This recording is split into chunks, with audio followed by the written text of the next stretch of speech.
على الفلاح حي على الفلاح الله أكبر الله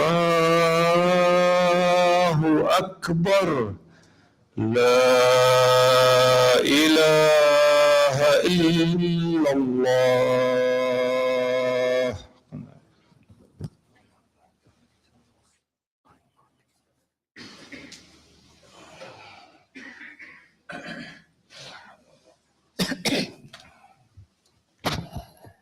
أعوذ بالله من الشيطان الرجيم بسم الله الرحمن الرحيم إن الحمد لله نحمده ونستعينه ونستغفره ونعوذ به من شرور أنفسنا ومن سيئات أعمالنا من يهده الله فلا مضل له ومن يضلل فلا هادي له ونشهد أن لا إله إلا الله وحده لا شريك له ونشهد أن محمدا عبده ورسوله وقال الله تعالى بعد أعوذ بالله من الشيطان الرجيم بسم الله الرحمن الرحيم يا أيها الناس اتقوا ربكم الذي خلقكم من نفس واحدة وخلق منها زوجها وبث منهما رجالا كثيرا ونساء واتقوا الله الذي تساءلون به والأرحام إن الله كان عليكم رقيبا فإن خير الحديث كتاب الله وخير الهدي هدي محمد صلى الله عليه وسلم وشر الأمور محدثاتها وكل بدعة ضلالة وقال الله تعالى بعد أعوذ بالله من الشيطان الرجيم وإن تعدوا نعمة الله لا تحصوها ثم لتسألن يومئذ عن النعيم ويقول النبي صلى الله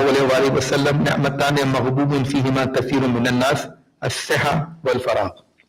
So inshallah we'll talk about two blessings of Allah subhanahu wa ta'ala. The first verse that I read, وَإِن تَعُدُّوا نِعْمَةَ اللَّهِ لَا تُحْصُوهَا, that if you start to count the blessings of Allah subhanahu wa ta'ala, you will never be able to count. And this is true. Second, you will definitely be asked on that day about An-Na'im. So the word Nama, Na'im, Na'am in Arabic, they all come from the same root. What does it actually mean? So in Arabic, when somebody asks you, would you like to drink water? And you say, yes, you say Na'am. Yes, definitely. You will accept it, gladly accept it. Because it gives you some benefit. It quenches your thirst. You have some necessity, it fulfills your necessity. So the Nama is something that if you are given something that you think is beneficial to you, you will gladly accept it. If something causes pain, obviously you will say, La, I don't want it. So there is no naam here. So the nama are the things that Allah subhanahu wa ta'ala has given us, which are of benefit to us, which are valuable to us, which provide us with happiness, comfort, luxury, something that we want. And He has given us so many that it is not possible for any human being to keep a track of it, to keep account of it. I mean, at the time of going to bed, if you start counting the blessings of Allah subhanahu wa ta'ala from the time you were born, you will not be able to count. You will basically go to sleep. The second verse is ثُمَّ لَتُسْأَلُنَّ يَوْمَئِذٍ عَنِ النَّعِيمِ, that on that particular day, the day of judgment, you will definitely be asked about the Na'im, the greatest of blessings of Allah subhanahu wa ta'ala. Now that verse ends here without specifying what is a name. And our scholars have looked at it and there are different opinions given to it. But if you look at the structure of the Quran, as I mentioned many times before, that the surah of the Quran are connected with each other. The theme of one flows into the other one, the next one. And verses are also connected with it. So if you look at this verse end, and the next surah begins. The next surah is Wal Asr. Innal insana lafi khusr illa allazina amanu wa amilus salihati wa tawasaw bil haqqi wa tawasaw bis sabr. Now you can take those two surahs totally in a disconnected fashion. Or you said there has to be a reason why Allah subhanahu wa ta'ala put one surah before and the other surah came next. Why did Allah subhanahu wa ta'ala say summa latus'alunna yawma idhin anin na'im, finishing one surah at the time, at that point, and then starting the next surah with Wal Asr. So what is Wal Asr? Time. You can define it in any way you want, a period of time, or time in its eternity, the time that we have been given to be in this world, I think it also connects with that it is stealing the time. The greatest ni'mah of Allah subhanahu wa ta'ala, time, your lifespan, if you were to say, that is the greatest blessing about which we will be asked. And where do I get it? Obviously, as I mentioned, many scholars have mentioned it. But if you look at the hadith of the Prophet ﷺ, which is also mentioned in explaining the connection between this verse and the next verse, there are two blessings of Allah subhanahu wa ta'ala. So he's talking to us about two, which most people do not make the most of, which most people do not avail of. Actually, if you look at the word ghaban, maghbun from ghaban, is that people are in constant deception and delusion about it. Which means we don't really realize the importance of these two ni'mah of Allah subhanahu wa ta'ala. We take them lightly. And he mentioned, and they, in parenthesis it is, and thus lose out. So if somebody has given you something, somebody told you 20 years ago, put $1 in Amazon, 20 years down the road it will be that much, you didn't buy it, you regret for the rest of your life. Not now, but it's possible. So there are two things that Allah subhanahu wa ta'ala has given us, and if we don't value them, if we don't utilize them, we lose out. And what are those two? He said, as-siha wal faragh. Sihat, health. Faragh, in Urdu we say faraghat, which means leisurely time, plenty of time. Let the good times roll. So faragh means that you are, it actually is a very comprehensive word. It's not just free time. A person has free time when he has money coming in. He doesn't have to worry about his income. All the bills are paid off. He has plenty of time where he doesn't have to worry about fulfilling his basic needs. That's the time. Where do you use that time?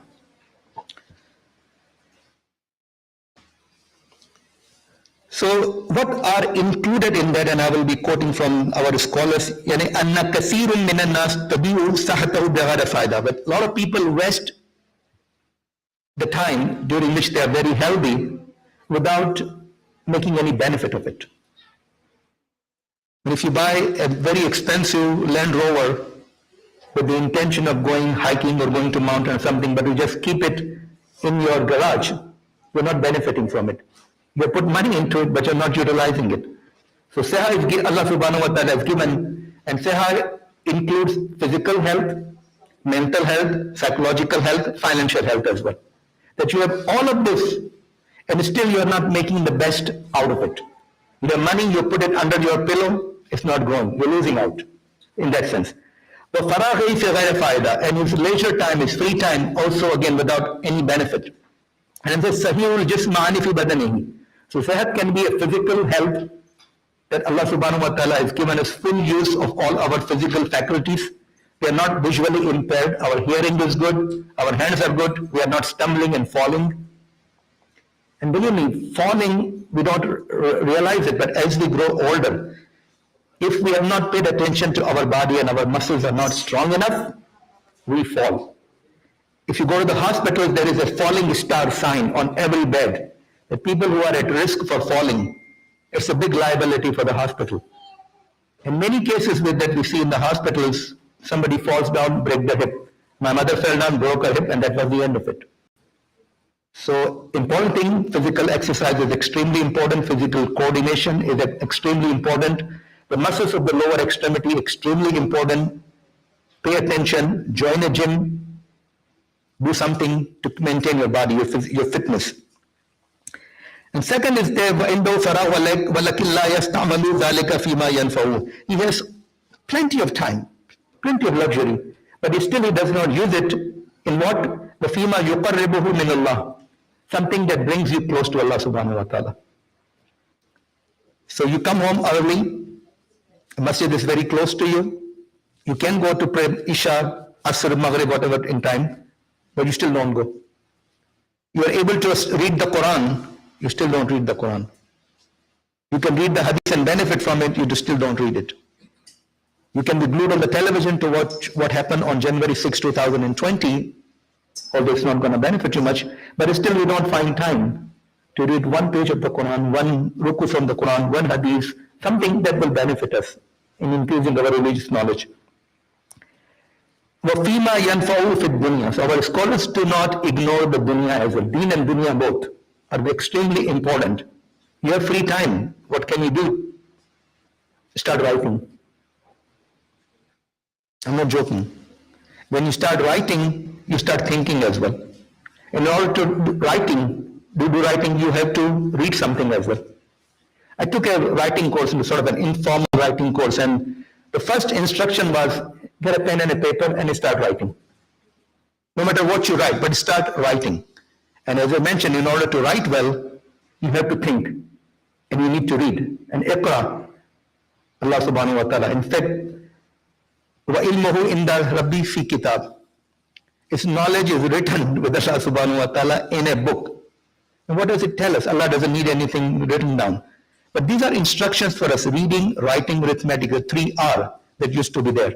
And by reading, there are 3 steps to that, which used to be called, when the science of humanities came in the period of Renaissance, the trial was grammar, logic, rhetoric. So grammar is knowing the language. In those days, Greek and Latin were the most complex languages. And if anybody could master those languages, they could do anything. So they were highly recognized. In India and Pakistan, it used to be Persian and Arabic. No more studied, except in a few schools and colleges. But it's the time that when you have time, start learning something. And again, without boasting myself, I said that when I finished my medical training in Pakistan, I had free time. And the first thing that I wanted to do was the love of my life to learn Arabic and Persian. I couldn't do it properly at that time, still busy, but if you learn one word of a new language every day, it will delay the onset of dementia. And again, learning Quran, the language. Arabic is a very complex language. In fact, there was a study published not too long ago, which classified language into 5 categories in terms of the difficulty of learning. The most difficult languages to learn for the Western world, because it was a Western study, was Arabic and Chinese. But for us Muslims, Arabic is not that difficult. We have all read the Quran, we are familiar with the words of the Quran. It's simply the structure, the grammar that we need to learn to understand the book of Allah subhanahu wa ta'ala. The second is logic. It's not simply reading, but reading into the text, reading in between the lines, what is being said. And the rhetoric is the ability to communicate. Allamahul Bayan, Allah subhanahu wa ta'ala has given us the capacity to explain what we think, what we understand after reading. So the entire process of writing will start with the process of reading, logic, and being able to explain. And your mind will function. Most people do not use probably 70% of their brain function. And whatever 30% we are using it like we are automated. We are on autopilot without even thinking. So thinking is an important tool. If you think, you will use your brain, it will delay the onset of dementia. And for this, you need to do something. Reading, writing, thinking, speaking, being able to explain things, learning languages, doing crossword puzzles. Keep your mind occupied. And again, with the right intention, it will give you the reward. That I'm learning Arabic not just because I want my mind to be functioning all the time, but because I'll be able to learn the book of Allah subhanahu wa ta'ala much better. Then they say that وَإِنَّمَا يَنْبَغِي لِلْمُؤْمِنِ أَنْ يَسْتَغِلَ هَذِهِ النِّعْمَةَ فِي مَا يَرْضِي اللَّهِ. That you utilize your sehat, your physical fitness, and your free time in doing acts that Allah subhanahu wa ta'ala likes. And Allah subhanahu wa ta'ala obviously likes, there are certain things. It starts with the faraid. Do not ignore the faraids. Fasting, praying, zakat, hajj, those are important things. But then the nawafil, that a person approaches and becomes closer and closer to Allah subhanahu wa ta'ala by nawafil. And for us, the nawafil simply means 2 rakat or 10 rakat, whatever rakat you pray. Nawafil is something beyond what is obligatory. Yes, nafil also means praying extra rakat. I'm not negating that. But nafil is any other action beyond the obligatory which will help you, which will help others, and that will bring you closer to Allah subhanahu wa ta'ala. And then they mention fit tijara, starting with tijara, business. Yes, you have free time. Make some money on the sides. Nothing wrong with it, as long as it is in halal. Wa anwa'ul kasbil halal, and different ways of earning your halal. Even in this day and age, working from home is like piece of cake. So it's outside of your regular work, 8 hour, whatever you do, even at work, if you have some skills that you can benefit from, why not? Extra work is okay, as long as it doesn't take away from Allah subhanahu wa ta'ala. But istiqsar min as-sawm was-salat, and a lot of fasting and praying, was zikr wa ta'at, remembering Allah subhanahu wa ta'ala, obeying Allah subhanahu wa ta'ala, wa i'adatul marda. We don't visit people nowadays because of the COVID, it's difficult, but at least we can text the people, we can Zoom with them. If somebody's sick, if somebody you haven't seen in a while, brother, are you okay? Sister, are you okay? It's okay. Well, amr bil ma'ruf wa nahi anil munkar, and commanding people to do good and staying away from what is forbidden. This obviously requires a lot of wisdom, not just doing it. Wa dawa illallahi azza wa jal, and calling people to the path of Allah subhanahu wa ta'ala. So those are many things that can be done as if you talk about the deen part of it. But as I mean, in Islam, deen and dunya are not separated. A healthy mind resides in a healthy body. And if your mind is healthy, if your body is healthy, you can worship Allah subhanahu wa ta'ala better.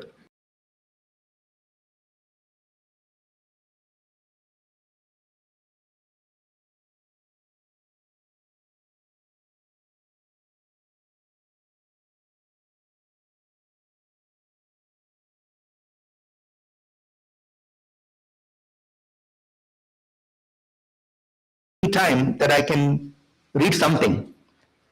When, as I mentioned before, there are people that I know who memorize the entire Quran simply driving back and forth from work. 3 verses every day, 5 verses every day in 3 years. There is a brother, Zuhair, he sometimes comes here. He leaves Namas in Taraweeh. This is how he memorized the Quran on his own.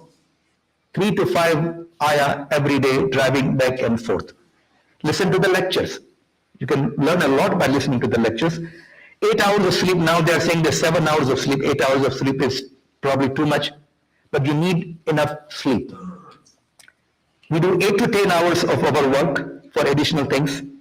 6 to 8 hours still, we have enough time. And you can spend that time with your children, with your grandchildren.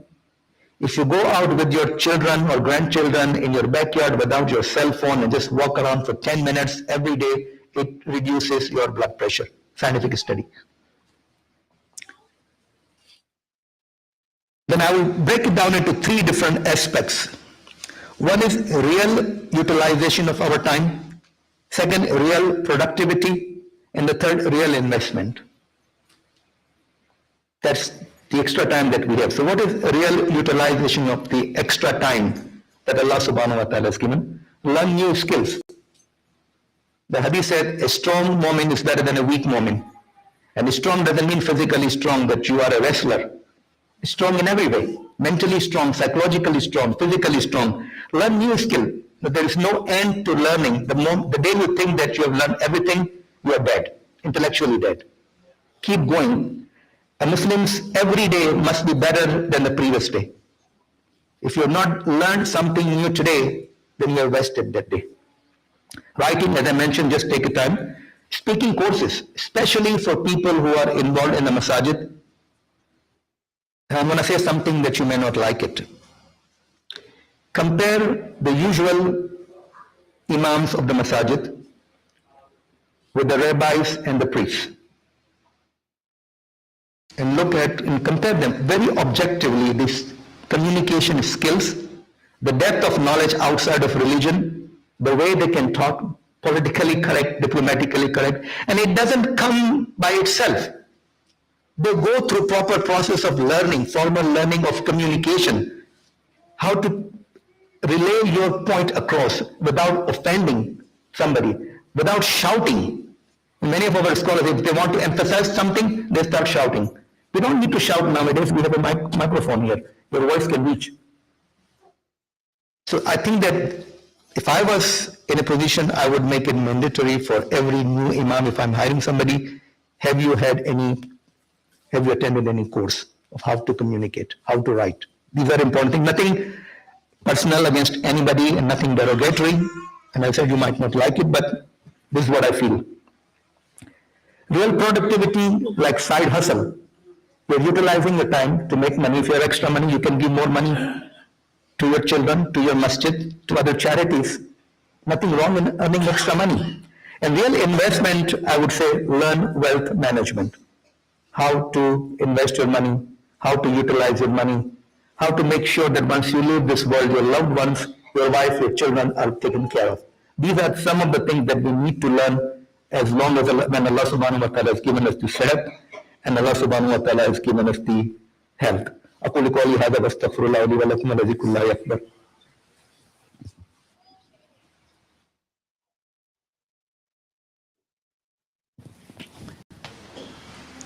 إن الله وملائكته يصلون على النبي يا أيها الذين آمنوا صلوا عليه وسلموا تسليما اللهم صل على محمد وعلى آل محمد كما صليت على إبراهيم وعلى آل إبراهيم إنك حميد مجيد اللهم بارك على محمد وعلى آل محمد كما باركت على إبراهيم وعلى آل إبراهيم إنك حميد مجيد.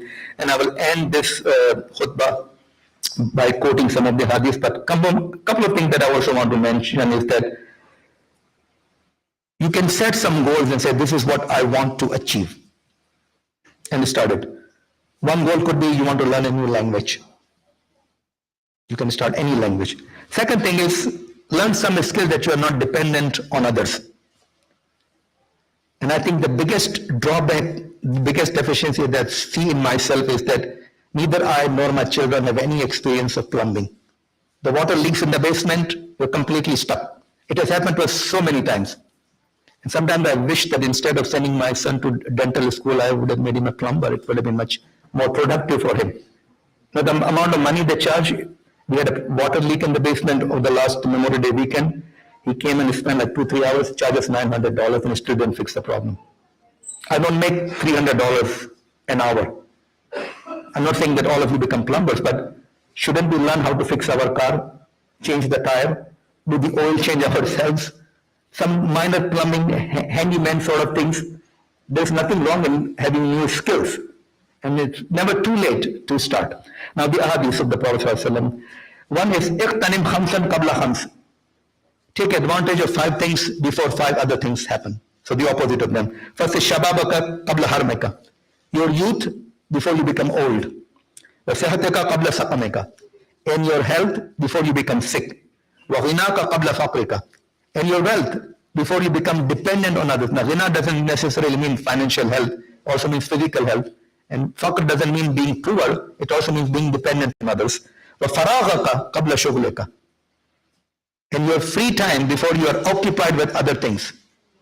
And sometimes when I talk to patients, what am I going to do today? Well, I'm here for your visit, then I have to go to the lab, then I have to go to my other doctor, then I have to have a chest x-ray done, and then I have to have this thing done, and the day is over. And health cost, out of pocket health costs go on increasing. وَحَيَاتَكَ قَبْلَ مَوْتِكَ. And your life before your death. When in 5 these statements, the Prophet ﷺ has encompassed everything that we need to do.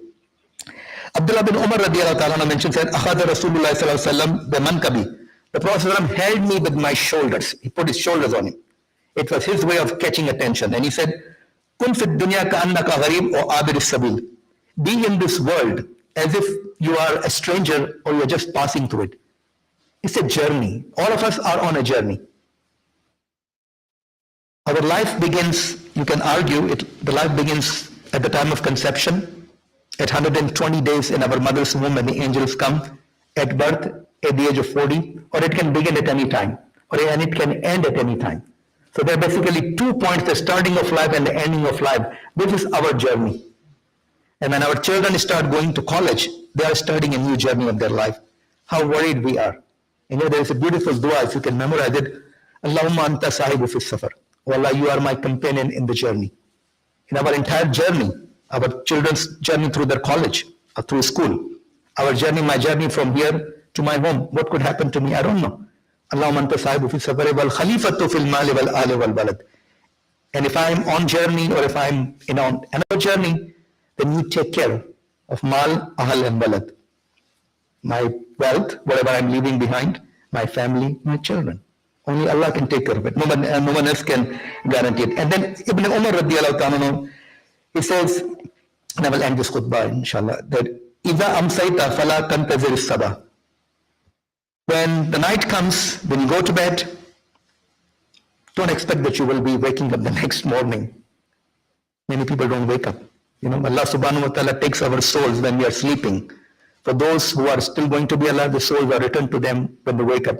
For others, they're just taken away. Many people die in death. Sometimes it could be a blissful death, you are not suffering. وَإِذَا أَصْبَحْتَ فَلَا تَنْتَظِرِ الْمَسَاءَ. And when you wake up in the morning, don't wait. You may never see the end of the day. Utilize the time. The moment is the one that will live in. What has gone, we cannot turn the clock back. What lies in the future, we don't know. We're simply living in this moment. And so, خُذْ مِنْ صِحَتِكَ لِمَرَضِكَ. Take from your health something that will help you when you are sick. وَمِنْ حَيَاتِكَ لِمَوْتِكَ. And utilize every moment of your life for your death. The maut here is the next life, which will be never ending.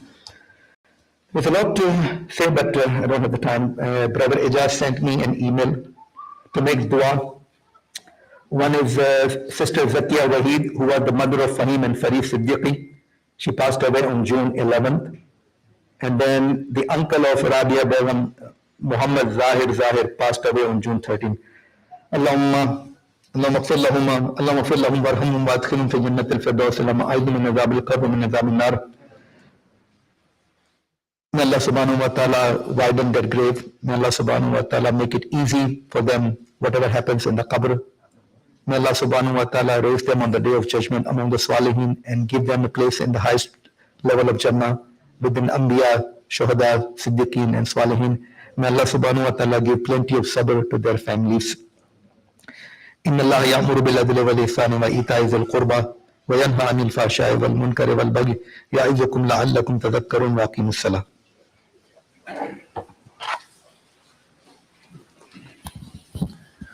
الله أكبر الله أكبر أشهد أن لا إله إلا الله أشهد أن محمد رسول الله حي على الصلاة حي على الفلاح قد قامت الصلاة قد قامت الصلاة الله أكبر لا إله إلا الله لا إله إلا الله. Make your line straight. الله أكبر.